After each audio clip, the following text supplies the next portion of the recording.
Korenček je super. Iz vrta oziroma shrambe ga imamo lahko na voljo 365 dni v letu in na mali površini dobimo kar velik pridelek. Edini problem pri korenčku je to, da seme kar dolgo kali, pa v bistvu ne moremo ga vzgajati iz sadike.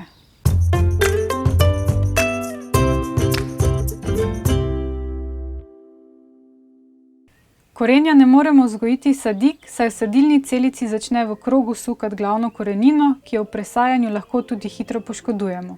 Midva semena sejeva direktno na vrt, sadilno razdaljo nekje med 15 in 20 cm. Kompostno zastirko označiva črte, notri potreseva semena, zagrneva, potlačiva in nato pokrijeva s kartonom. Semena korenja, kakor tudi vsa ostala semena, kalijo v temnem in vlažnem okolju, kar ustvarimo s tem, ko gredo pokrijemo. Karton je položen nekje 5 do 6 dni, dokler ne opazimo prve vzklita semena.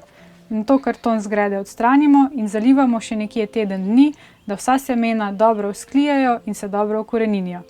Korenje se odlično obnese v mešanem posevku z redkvico. Sejemo jo skupaj, redkvica vzklije pred korenčkom in nakazuje vrsto, kjer bo rasel. Redkvico poberemo prej in hkrati razrahljamo tla. Gosto vzklit korenček prerečimo toliko, da ostane maksimalno en korenček na 1 cm. Tiste, ki jih razrečimo, seveda pojemo. Midva sva imela probleme s škodljivci samo z bramorjem, ki je tu pa tam obgrizel korenje. V splošnem zna biti nadležna korenčkova muha, kar mislim, da se je midva izogneva z zgodnjo in pozno setvijo, saj le-ta izlega jajčeca v maju in juniju. Midva sejeva korenček dvakrat. Enkrat zelo zgodaj, nekje v februarju ali marcu, kar je odvisno, koliko je dolga zima bila tisto sezono. In pridelek tistega korenčka je na voljo nekje od maja pa do julija. To je tale tlele, ki ga vidimo zdaj.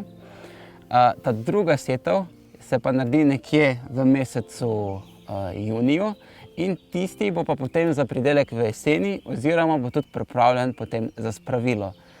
Eni tudi ga sejo recimo v septembru in potem v jeseni sklije, prezivi in da pridelek šele potem naslednjo pomlad. To moramo mi še sprobati. Ja, tega še nisva delala in bova sprobala letošnjo jesen, pa bomo videla in poročala tudi te rezultate. Korenček iz kompostne zastirke zelo enostavno izpulimo in pol je na voljo presen, da se ga zaužije nekuhanega, lahko se ga pripravlja v različnih jedeh, ali pa tudi shrani v mivko, v vedra. Tako počnemo midva zdaj že kar nekaj let in je zelo, zelo dober način shranjevanja. V mivki zadrži korenje vso vlago, imitira se pogoje, kakšni so recimo na gredi in jih imamo vedno na kleti na voljo, da ga uporabimo potem v kuhi. Tako, toliko o korenčku. Upam, da so ideje dobre, da jih lahko tudi vi uporabljali pri vaši vzgoji korenčka, ne? In sledite, delite, komentirajte, pa ne pozabite uživati v vrtnarjenju. Pa surovem korenčku. Malo ga moraš dati dol, plato vseeno.